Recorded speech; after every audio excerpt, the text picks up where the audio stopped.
예, 그 앞에 시간, 그 조건과 기한은 뗄 수 없는 거라 가지고 빨리 해서 하려 했는데 빨리 하려 보니까 실수도 나왔지만 생각보다 양이 많습니다. 많은데 그 민법이 전부 다 연결 고리를 가지고 있다는 걸 염두에 두시라는 겁니다. 하여튼 대리도 보시는데 대리도 바로 들어갈까 하는데 잠깐 보시죠. 뭐 어차피 지금 우리가 계속 법률행위 했는데 그 법률행위와 관련된 성립요건, 효력요건을 가지고 그냥 당연히 A, B를 당사자를 두고 이야기를 한 겁니다. 그런데 모든 일을 내가 나서서 할 수가 없습니다. 나는 지금 이 시간에 여기서 수업을 하고 있는데 누군가가 내를 위해서 부동산 거래를 해야 될 수도 있는 것이고, 그래서 이 A라는 사람이 배후에 있고 어떤 연유에 의해서 너가 내 대신에 법률행위 해봐라 이러면은 이 대리인이 A의 대리인이다 라고 하면서 여기서 법률행위를 합니다. 그때 그 효과를 이렇게 기속시키게 되는데 그래서 대리다라고 하는 것은 본인을 위해서 의사표시를 발하거나 수령했을 때 그 효과가 직접 본인에게 기속되게 하는 제도를 이름 붙이기를 대리다라고 이름을 붙여둔 겁니다. 그래서 항상 내용이 이해가 되고 이 목차를 딱 보고 내용을 알면 밑에 내용을 볼 필요가 없는 게 민법입니다. 근데 구태여 이 그림을 다시 그린 이유가 안에 들어가서 말을 알아들으셔야 되는데 여기서 원인된 법률 관계가 있는데 이것도 법률행위입니다. 원인된 법률 관계, 기초적 내부 관계, 이게 대부분 위임과 결합될 수 있는데 반드시 위임에 하나는 건 아닙니다. 그래서 이게 계약 관계이고, 그 다음에 이것을 대리권을 수여하는 수권행위다라고 이야기하는데, 수권행위라는 것은 상대방의 수령을 요하는 상대방이 있는 단독행위다라고 보는 것이 일반적인 개념입니다. 그리고 원래 A가 매매해야 될 걸 대리인이 나서서 대리행위로서 여기서 매매 계약을 체결했을 때 효과가 이렇게 기속되게 해놓은 제도를 대리다라고 이야기하는데, 이 대리 쪽에 와가지고는 이런 것들에 대한 세부적인 이야기는 안 합니다. 안 하는 이유가 법률 행위할 때 한 그 이론이 여기에 그대로 다 적용되기 때문에. 그래서 대리 쪽에 와서는 요걸 나누어서 이 본인과 대리인과의 관계를 대리권 관계다라고 이야기하고, 요 대리인과 상대방과의 관계를 대리행위 관계다라고 이야기하고, 그 다음에 요 상대방과 본인과의 관계를 대리효과 관계다라고 해서 요걸 대리에 있어서의 삼면 관계다라고 이야기하는데, 요걸 동시에 한문에 다 보기 어려우니까 대리권 부분 설명하고, 그 다음에 대리행위 부분 설명하고, 대리효과 부분 설명하고, 그 다음에 여기에 문제가 있는 무권 대리 또는 표현 대리를 설명하는 것입니다. 공부를 다 되신 분들은 백지에 딱 중간에 저걸 그려놓고 대리권 관계와 관련되는 거, 대리행위와 관련되는 거, 효과와 관련되는 거, 이것들을 한번 그려보면 대리가 한 번만에 끝나겠죠. 그 다음에 요 대리와 구별해 봐야 될 것으로서 일단은 사자라는 것도 있고 그 다음에 간접 대리다라고 하는 것이 있습니다. 그 이외에도 뭐 간접 점유라든가 이런 것들 생각해 볼 수는 있지만 기본적인 것만 보고 넘어갑니다. 일단 대리다라고 하는 것은 이 대리인이 본인을 위해서 의사표시를 발하거나 수령했을 때 그 효과를 직접 본인에게 기속되게 하는 것으로서 대리인이 요 법률행위와 관련된 의사표시를 한다는 겁니다. 그래서 대리인은 의사능력까지는 일단 있어야 되고, 대리인은 행위능력자임을 요하지 않는다. 즉, 이 사람은 제한 능력자이어도 상관없습니다. 의사능력까지는 있어야 된다는 것. 그 다음에 사자의 경우에는 심부름꾼입니다. 심부름꾼. 차고 쪽에서 한번 한 적이 있습니다. A라 하는 사람이 이 물건을 팔고 싶어서 누군가를 심부름꾼으로 보내서 B에게 매도 청약을 할 수도 있고, 그런데 이 경우에는 의사결정을 이 본인이 다 합니다. 이 사람은 시키는 대로 심부름만 하면 돼. 시키는 대로 심부름만.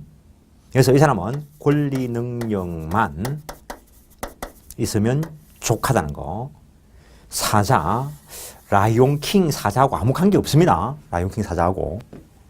글이야 한글로 쓰면 저래 쓰겠지만은 한문으로 쓰면 또 전혀 다를 것이고, 어쨌든 권리 능력만 있으면 되는데, 이 우리나라 역사상으로 가장 뛰어난 사자가 누구냐라고 이야기하면은 이도령에 나오는 방자인데, 옛날 민법책에 보면 이걸 종자 이래 써놨습니다. 그래서 이도령이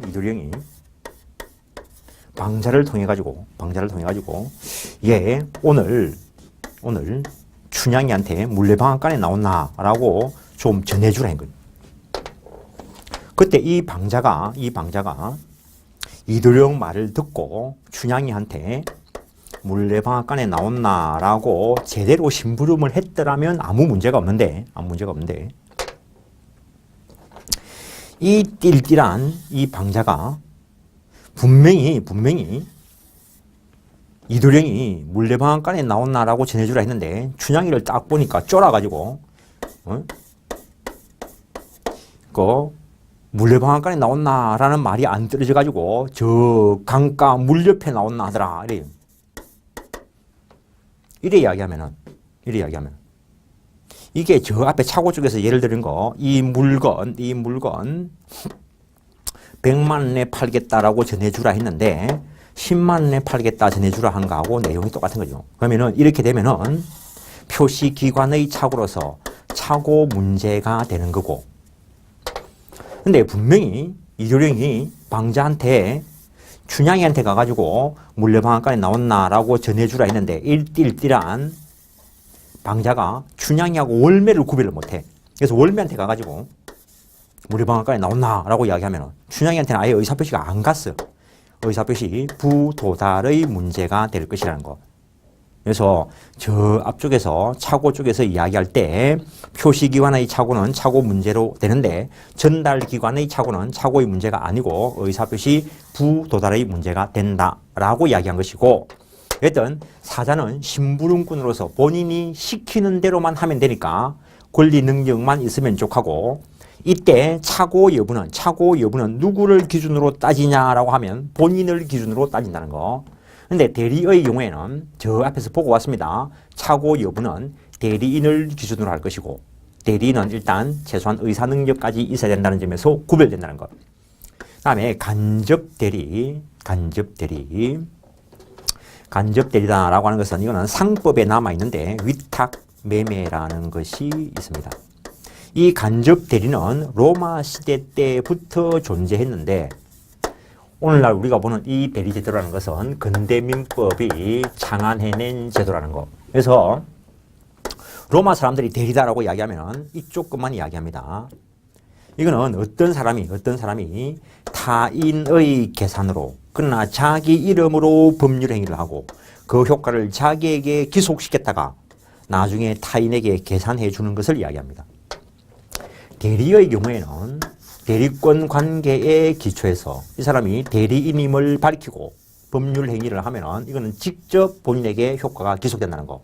그래서 오늘날 대리를 직접 대리, 그냥 간단하게 대리다라고 하는데 요걸 간접 대리다라고 이야기한다는 것. 로마 사람들은 해상 세력들이고 말이 좋아 해상 세력인 것이지 이거 해적들 쉽게 이야기하면. 근데 밖에 나가서는 해적이라 하더라도 국내에 돌아오면 장군들이에요, 장군들. 그래서 장군들이 어디가 약탈을 해오는 거죠. 밖에 나가 전쟁을 해가지고 약탈을 하고 그런데 국내에 돌아오면 장군이 나서가지고 물건 팔 수는 없다는 거지. 그러니까는 물건 잘 파는 놈한테 팔아봐라. 근데 이 사람은 자기 건처럼 판단해, 자기 것처럼. 그래놓고 자기가 계산을 받아. 그리고 나중에 계산해 줘야 돼. 오늘날 우리나라에서도 이거 하고 있습니다. 옛날에 문제가 됐던 거, 중국 참깨를 수입한 사람이 수입은 잘하는데 장사는 잘 못해.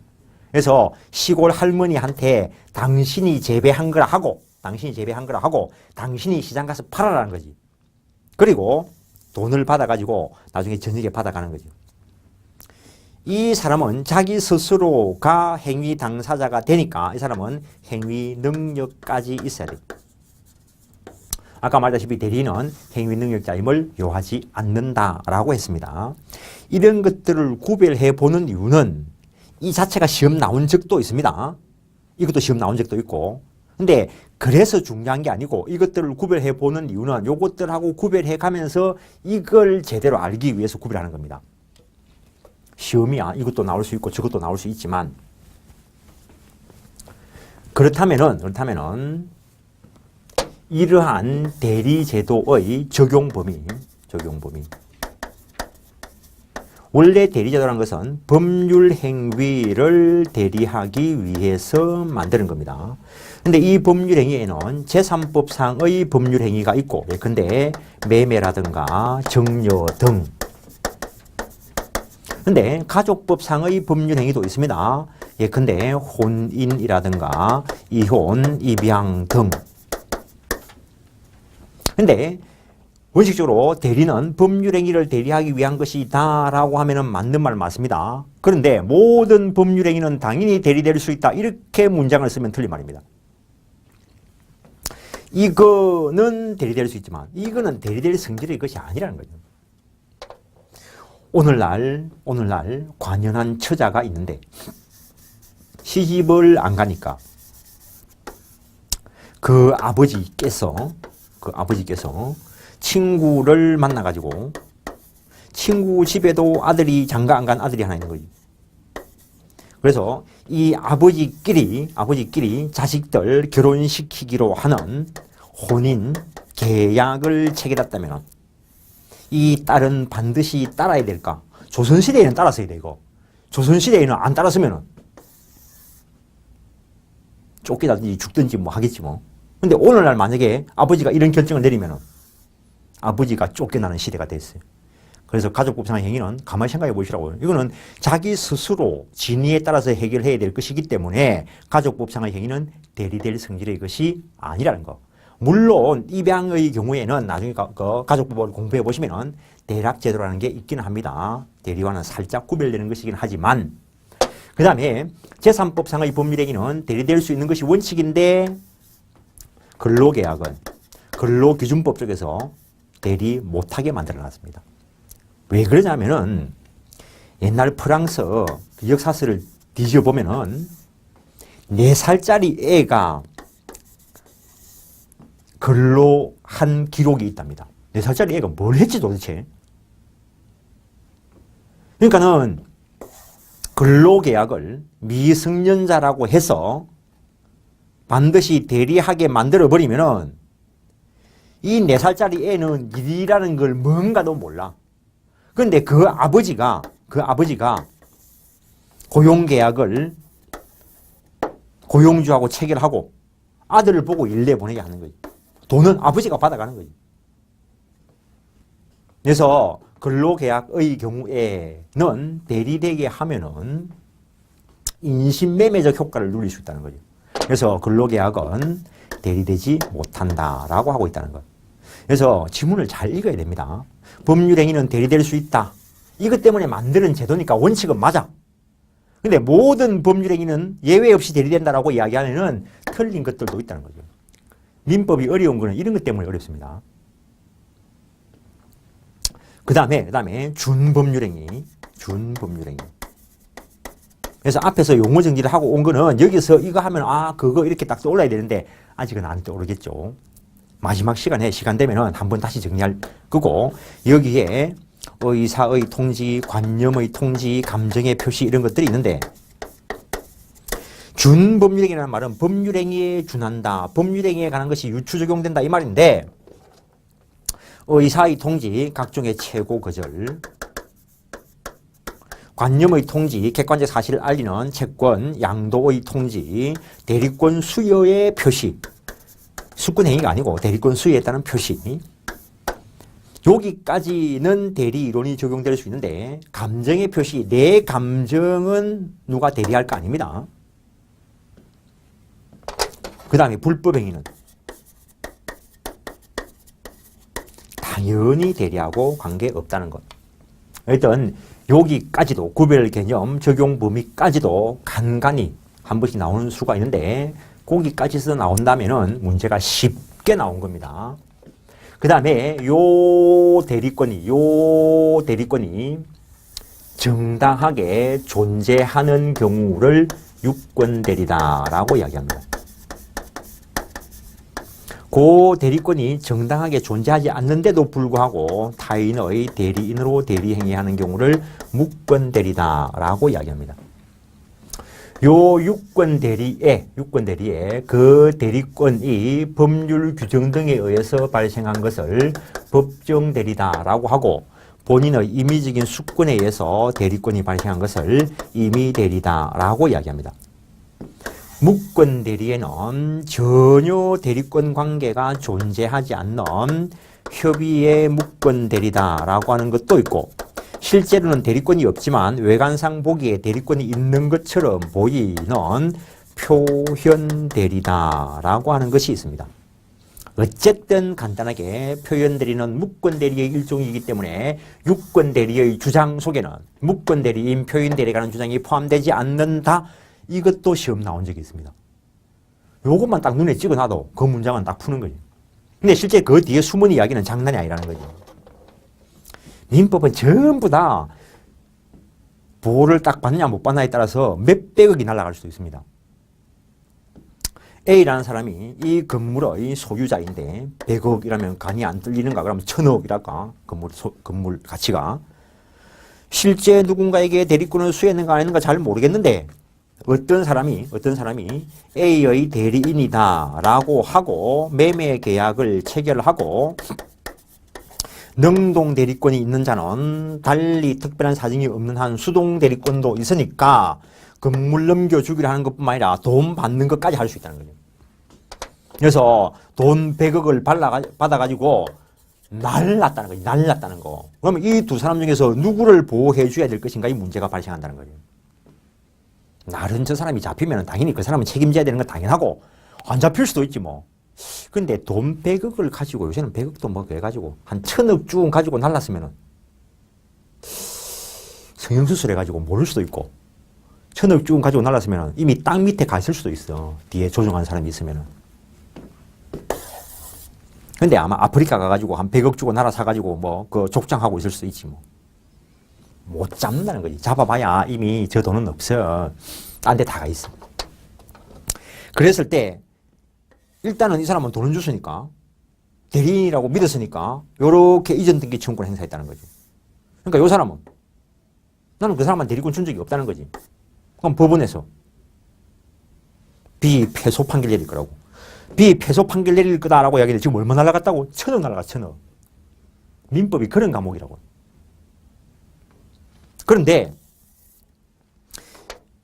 실제로 이제 패소 판결 딱 나고 나서 생각해 보니까 아 이게 표현 대리와 같은 요건을 구비하고 있다는 거지.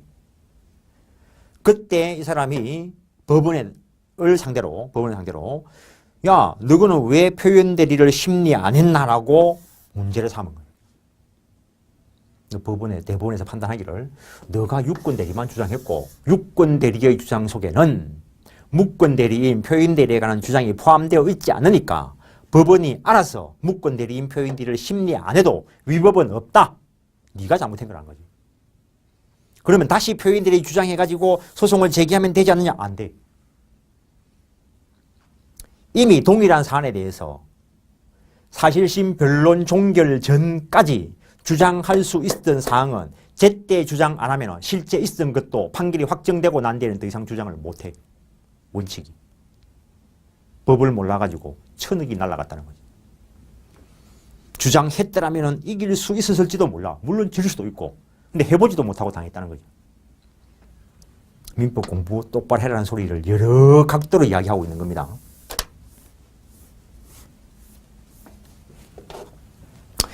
그 다음에 요 법정 대리는 배후에 일반적으로 제한 능력자가 있고 그 사람들의 능력을 보충하기 위해서 둔 제도이고 임의 대리의 경우에는 대체로 그 배후에 본인도 행위 능력자일 가능성이 많고 아까도 말했다시피 나는 이 시간에 수업을 열심히 하고 있는데 내하고 일정한 관계에 있는 누군가가 내를 위해서 내 대리인으로서 부동산 매매 계약을 체결할 수도 있다는 것.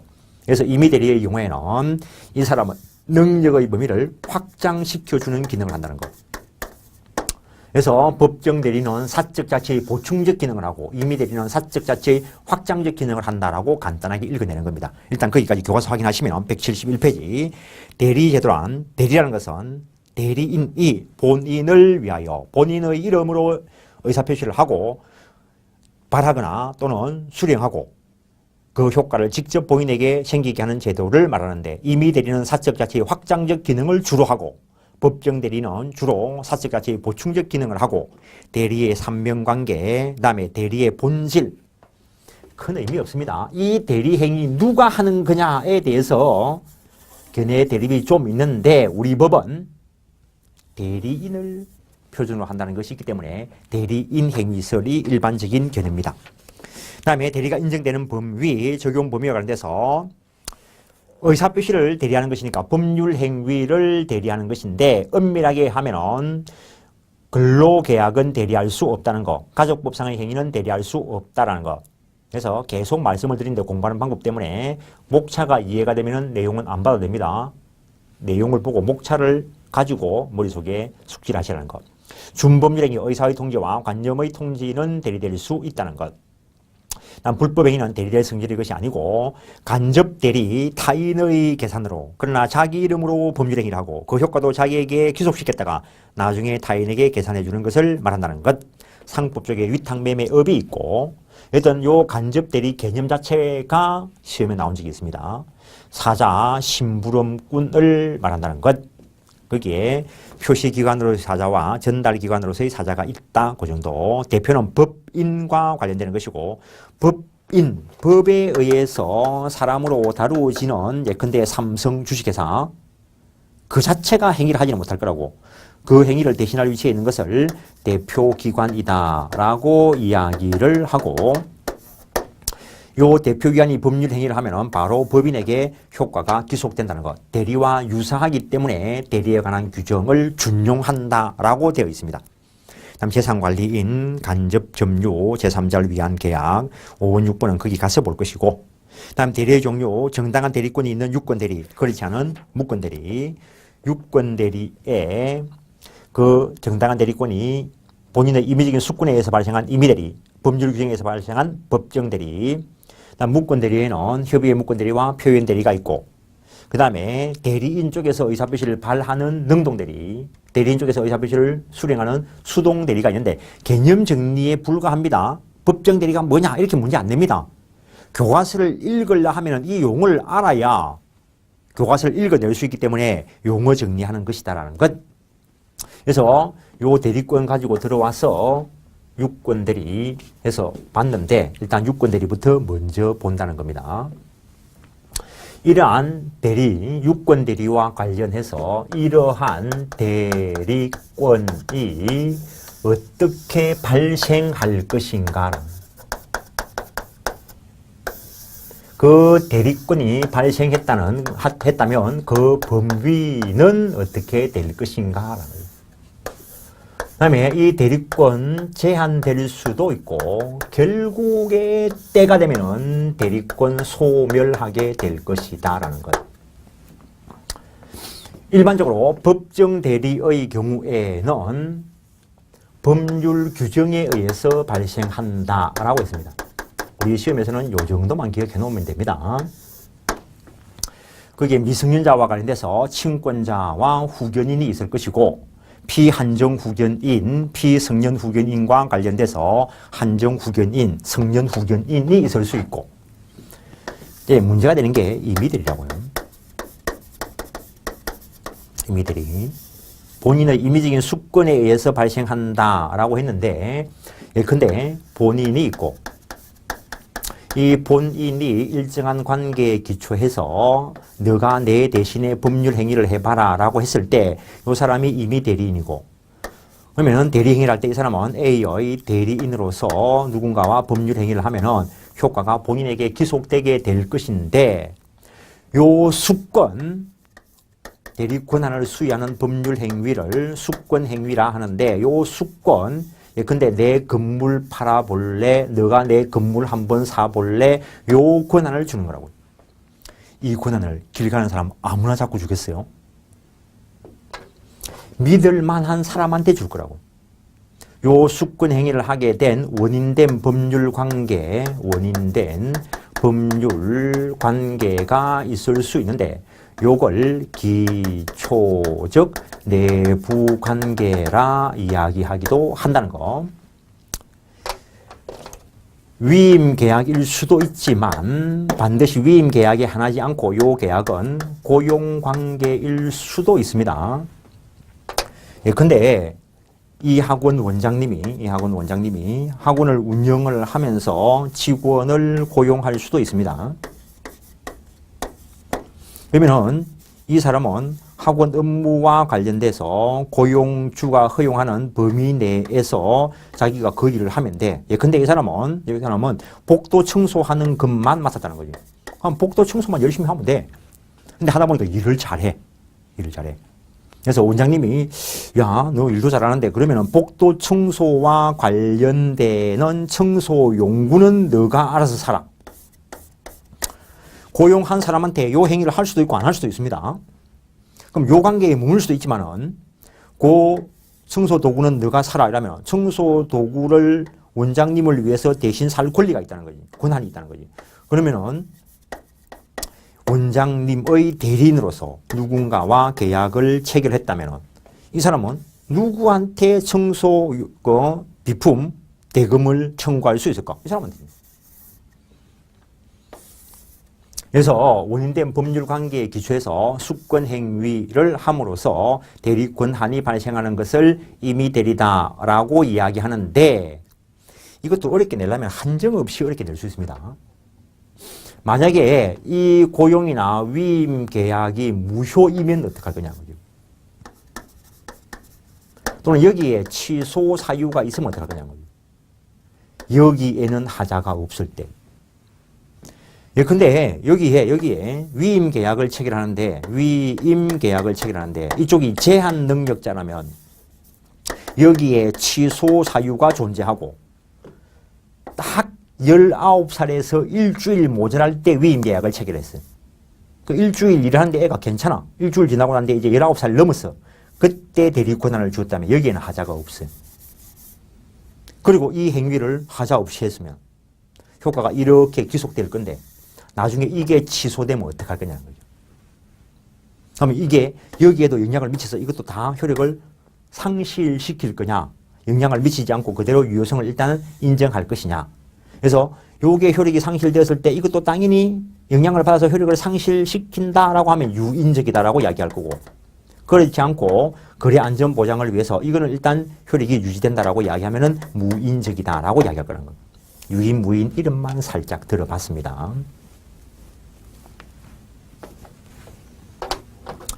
이렇게 대리권이 발생했을 때 그러면 그 대리권의 범위는 어떻게 될 것인가? 역시 법정 대리의 경우에는 법정돼 있습니다. 가족법에서 공부하는 거고 크게 신경 쓸 필요 없다라는 겁니다. 임의 대리의 경우에는 요 수권 행위에 의해서 정해질 것이다라는 겁니다. 수권 행위의 범위에 의해서 대리권이 정해질 것이다라는 것. 근데 항상 이게 명확하지는 않을 겁니다. 원장님이 직원을 고용을 해서 학원 운영과 관련되는 거 네가 알아서 해봐라 이래야겠다는 거죠. 네가 알아서 해봐라. 이거 참 무서운 말이라는 거죠. 그러면은 이 직원이 학원을 팔아치울 수 있을까? 그건 안 되겠지. 그래서 기본적으로 요 수권 행위가 법률 행위이기 때문에 여기에도 법률 행위 해석의 법리가 적용된다는 거죠. 요것도 시험에 나온 적이 있습니다. 법률 행위 해석의 법리가 적용된다는 것.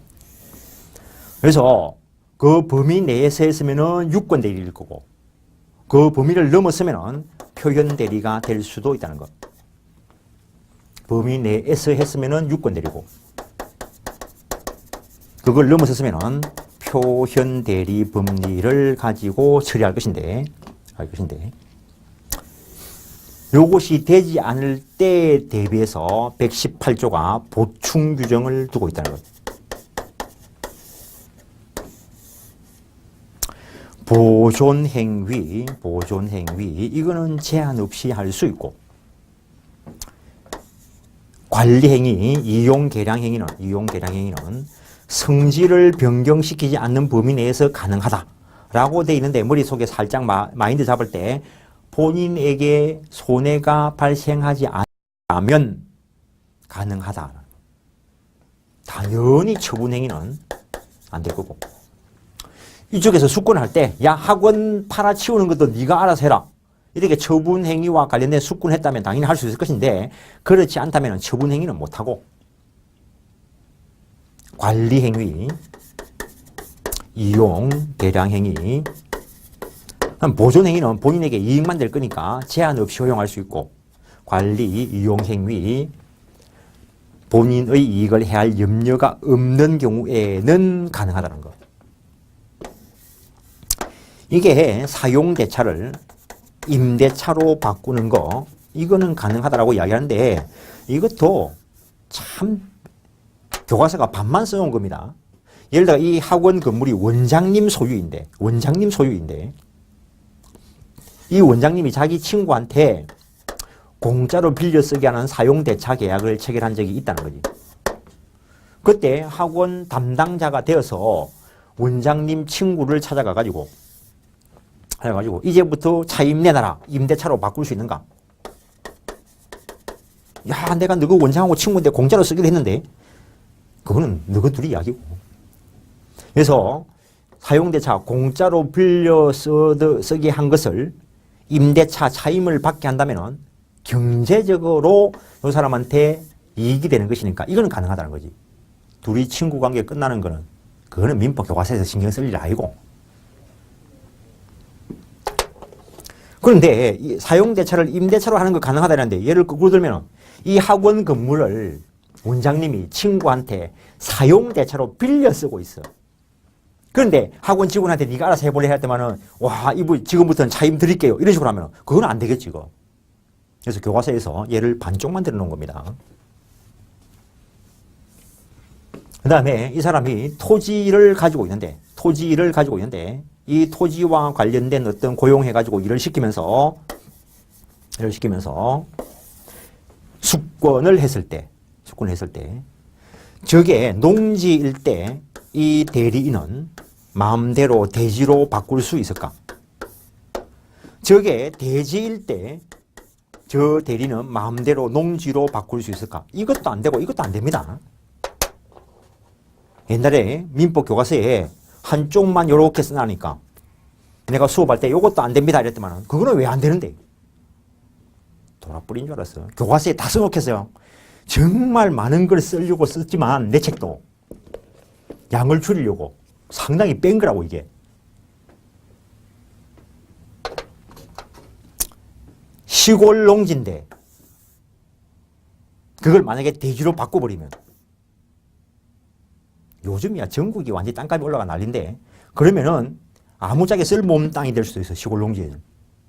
근데 도시 한복판의 대지를 마음대로 농지로 바꿔버리면 역시 망하는 거지 뭐. 손해가 발생할 여지가 없어야 됩니다. 그때 판단해 본다는 거. 모든 교과서에 여기에 해당하는 거 소멸시효 중단 이런 거 예를 들었는데, 그런 거 외우는 거 아닙니다. 보고 이거는 본인에게 이익만 될 거다, 요거는 본인에게 손해가 발생할 여지가 없을 거다, 그걸 판단할 수 있어야 돼요.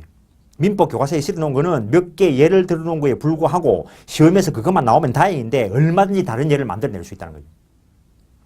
옛날에 원리만 나올 때는 쉬웠어요. 근데 그 세부적인 사항을 주가지고 여기에 해당하냐 안 하냐를 물어보는 거, 그게 민법이라고. 사실은 밖에 나가서 본인들이 그걸 할 거기 때문에. 그 다음에 A라는 사람이 숙권행위 해석과 관련된 이쪽 범위가 될 건데, 내 건물 네가 한번 팔아볼래? 라고 하길래 이 A라는 사람이, K라는 사람이 A의 대리인으로서 누군가와 매매 계약을 체결했다면, 능동 대리권이 있다면 그 범위 내에서 수동 대리권이 있다는 거. 따라서 대금을 수령할 수 있다는 거. 지급기 일을 연기해 주는 것까지는 가능하다는 것. 이 매매 계약을 10억에 체결했으면 10억 대금 지급 청구권은 이 사람이 가지는 거라고. 그때 대리인이 다음날 본인한테 물어보지도 않고 9억으로 해줄게, 이거 안 된다는 거지. 일부 면제. 면제 처분행위입니다. 매매 계약을 체결했으면은 효과가 이렇게 기속이 되고 이 사람이 대금 지급 청구권을 가지기 때문에 대금을 지급하지 않기 때문에 해제권 행사할 수 있는 사람은 이 사람이라고요. 해제권도 처분권이고 형성권입니다. 매매 계약이 체결되었고 일정한 요건하에 해제시키면 매매 계약이 소급해서 없었던 것으로 만들어버리니까 처분권이고 형성권이라는 거예요. 따라서 별도의 수권이 없으면 대리인이 임의로 할 건 아니라는 거죠. 그때 판단해 보는 것들입니다. 누가 이 예를 많이 외우냐는 민법 실력 아닙니다. 보고 여기에 해당하냐 안 하냐를 판단할 수 있는 게 민법 실력입니다. 대리권 제한, 자기계약, 쌍방대리 금지다라고 하는 것이 있고,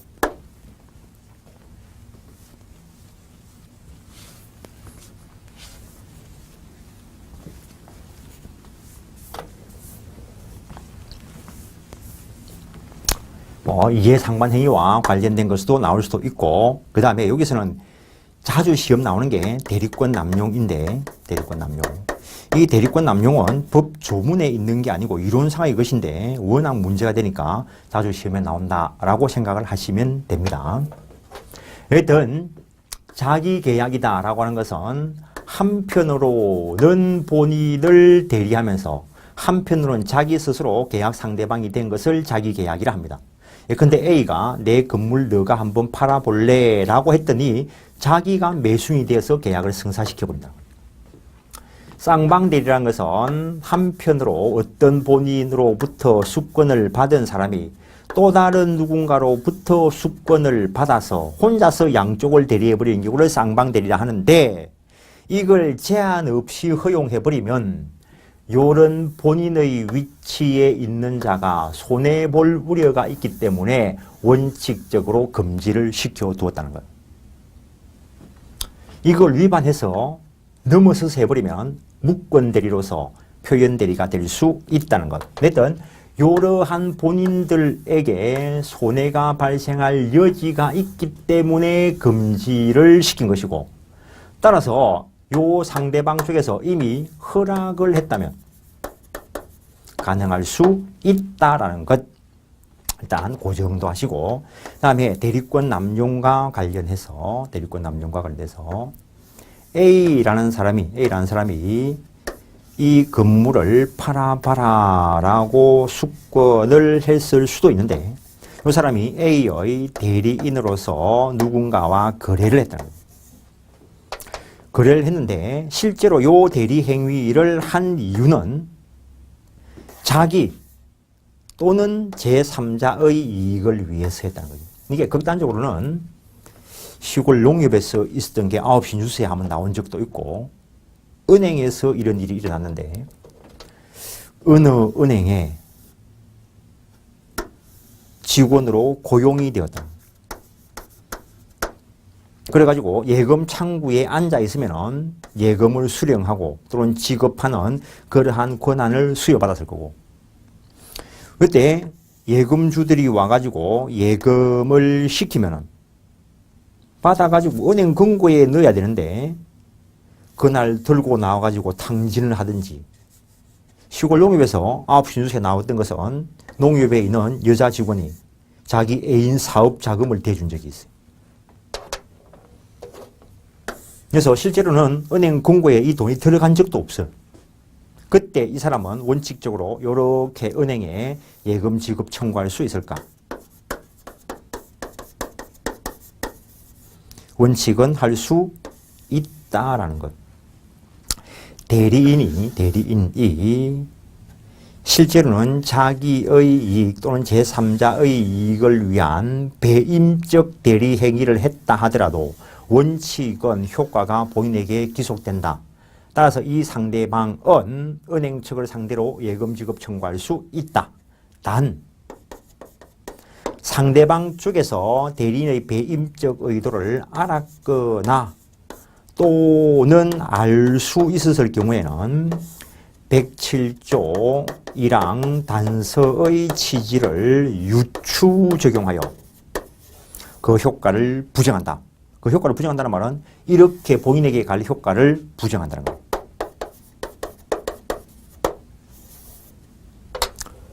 그렇다면 이 상대방은 이때는 누구한테 달라할 수 있을까? 실제 가져간 이 사람한테 부당이득 반환 청구할 수 있을 것이라. 또는 불법 행위로 인한 손해배상 청구권이 될 수 있고. 그래서 대리권 남용 행위도 원칙적으로는 본인에게 효과가 기속된다. 단 상대방이 알았거나 알 수 있을 경우에는 본인에게 효과가 기속되지 않는다는 것. 일단 교과서 확인하고 다음 사항을 보시죠. 174페이지.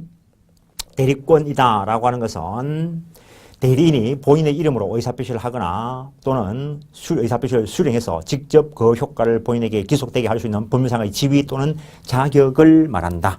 그래서 이 대리권이다 라고 하는 것은 이것도 질문 하나 뜬 적이 있는데 권리가 아니고 권한이다. 요거까지도 질문을 한번 뜬 적이 있습니다.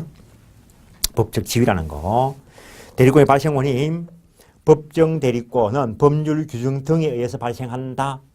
그 세부적인 내용은 시험 범위 아니니까 한번 봐놓으시는 거고, 임의 대리권은 수권 행위에 의해서 발생하는데 수권 행위라는 것은 상대방의 수령을 요하는 상대방이 있는 단독 행위다라고 하는 것이 일반적인 입장이라는 것.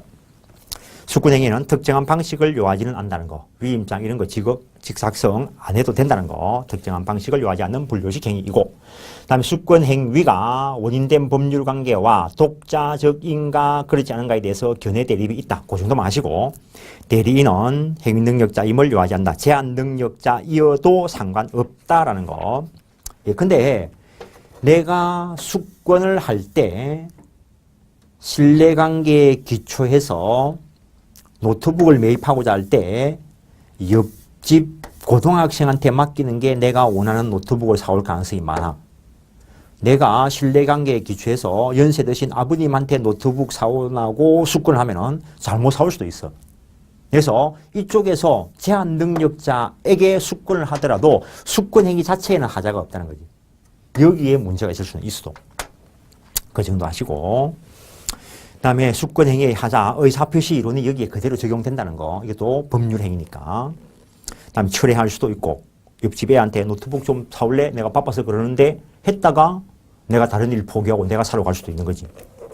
대리권의 범위, 법정 대리권은 법률 규정 등에 의해 정해지는데 신경 쓸 필요 없고 가족법이나 우리 시험 범위 안 들어가는 쪽에 있고, 임의 대리권은 결국에 수권 행위에 의해서 정해진다는 것. 그래서 수권 행위 해석을 통해서 그 범위를 밝혀내야 된다는 것. 그래서 일반적으로 세 번째 줄을 보시면 능동 대리권이 있으면은 그 범위 내의 수동 대리권도 있다는 것. 따라서 토지 매매의 대리권이 있으면 중도금, 잔금, 대금 수령할 수 있고 그 지급기를 연기해 줄 수도 있다는 거.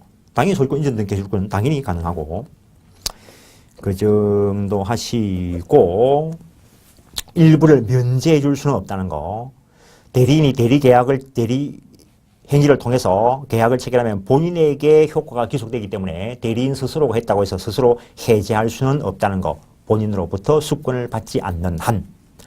그 정도, 그걸 쭉 풀어놓은 것이고, 오른쪽에 대리권의 범위가 명백하거나 표현 대리가 되면은 그 법리를 따라서 처리하면 되고, 대리권의 범위가 명백하지 않거나 표현 대리가 안 될 때를 대비해서 보충 규정을 두고 있는데, 보존 행위는 제한 없이 할 수 있고, 근데 양계장을 운영하는 사람이 직원을 고용을 하고, 그 농장 관리해라 이러면은 주인이 어디 나가고 출타 중일 때도 닭이 계란을 낳으면은, 알을 낳으면은 내다 팔아야지. 주인 올 때까지 기다리다가는 썩어 자빠지가 없어지는 수도 있어요. 그래서 부패하기 쉬운 물건을 매각해서 그 처분 대금을 보관하는 것, 이런 것들은 보존 행위로서 제한 없이 허용한다는 것. 이용 계량 행위, 관리 행위에 포함될 것인데 본인에게 손해가 발생할 여지가 없어야 된다. 그 정도 마인드를 가지고 읽어보시라는 거. 처분행위는 당연히 허용되지 않을 것이고 별도의 수건이 없는 한 대리권 제한, 자기계약, 쌍방대리 요 대리권 제한도 임의대리와 법정대리에 다 적용됩니다. 요것만 가지고도 시험 나온 적 있고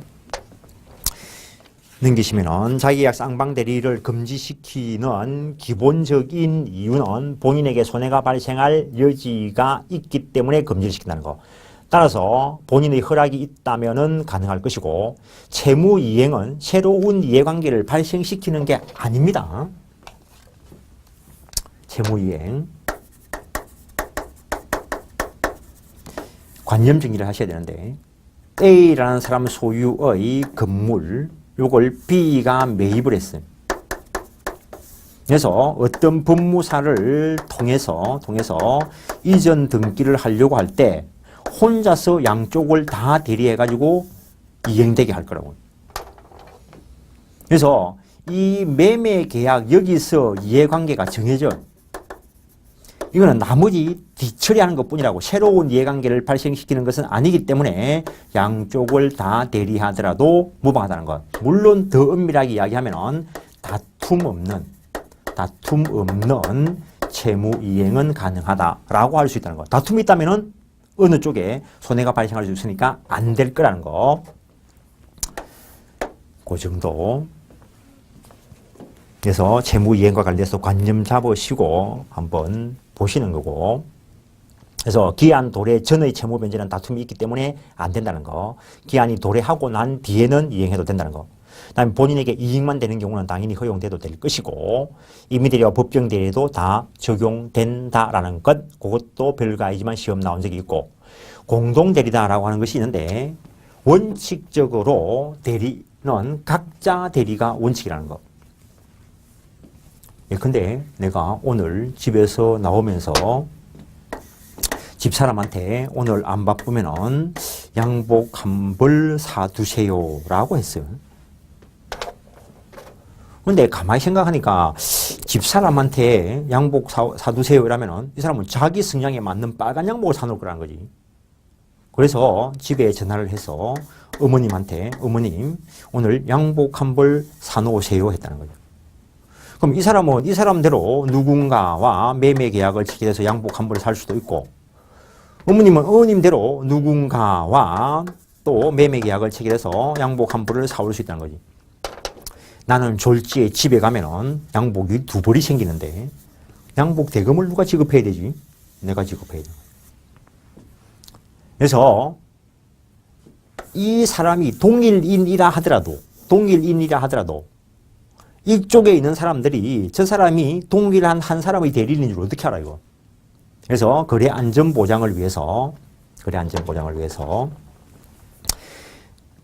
대리인이 수인 있을 때는 각자 대리가 원칙이라는 거예요. 각자 대리가. 그러나 법률의 규정에 의해서 또는 이 사람의 의사에 의해서 본인의 의사에 의해서 공동 대리하게 할 수 있다라는 것. 그래서 A라는 사람이 이 건물의 소유자인데 잘 안 팔려가지고 어떤 아저씨한테 좀 팔아봐라 라고 했고 또 다른 옆집 아저씨한테 좀 팔아봐라 이러면 이 사람도 A의 대리인이다 라고 하고 누군가와 매매 계약을 체결할 거고 이 사람도 A의 대리인이다 라고 하고 누군가와 매매 계약을 체결할 거라는 거예요. 원칙적으로 대리인이 수인 있을 때는 각자 대리가 원칙이니까 이 둘 다 완벽하게 유효해. 그럼 이 사람도 내한테 이전 등기 청구권 행사할 수 있고 이 사람도 내한테 이전 등기 청구권 행사할 수 있다는 거지. 나는 누구한테 해줄 거냐는 거지. 마음에 드는 이 사람한테 등기를 해줬다 치자고. 그럼 이 사람에 대해서는 유효한 매매 계약에 따른 이행을 못하니까 채무 불이행에 따른 손해배상 책임을 부담해야 되는 문제가 발생을 해. 이걸 방지하고 싶으면은 둘이서 같이 팔아봐라 했으면 이제는 같이 의사결정을 해야 된다고. 공동대리하게 할 수 있는데 그때 공동은 행위의 공동을 의미하는 것이 아니고 의사결정의 공동이고 근데 혼자서 다 해버리면 권한을 넘어선 표현대리가 될 것이라는 것. 그래서 공동대리, 대리인이 수인일 때 각자 대리가 원칙인데 법률의 규정 또는 수권 행위에 의해서 공동으로 하게 할 수 있다는 것. 이때 공동은 의사 결정의 공동을 의미하는 것이지 행위의 공동을 의미하는 것은 아니라는 것. 위반하면은 대리 권한을 넘어선 표현 대리가 될 수 있다는 것. 수동 대리는 언제나 각자 대리가 원칙이다라는 것. 대리권 남용. 외형적으로 볼 때 대리권 범위 내의 행위를 했지만 실질적으로는 자기 또는 제3자의 이익을 위해서 한 것으로서 이것도 임의대리와 법정대리에 다 적용되는데 는 것이면 이거는 판례 문장 자체가 시험에 나온 적이 있습니다. 원칙적으로 본인에게 효과가 기속되지만 상대방 쪽에서 대리인의 배임적 의도를 알았거나 알 수 있을 경우에는 대리 효과를 부정한다. 즉 본인에게 효과가 기속 안 된다는 거. 나머지 부분은 읽어보시고 그 다음에 옛날 책에 아직까지 중개사 책에는 잘못된 이론이 돌아다니고 있는 것들이 있던데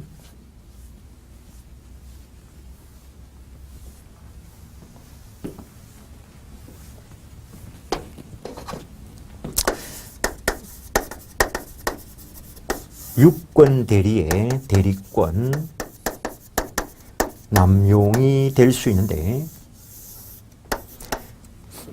대리권 남용이 되어서 상대방이 알았거나 알 수 있을 경우에는 대리 효과를 부정한다 했는데 대리 효과가 부정될 때 여기에 표현 대리 법리를 적용할 수 있을까? 무권 대리 중에서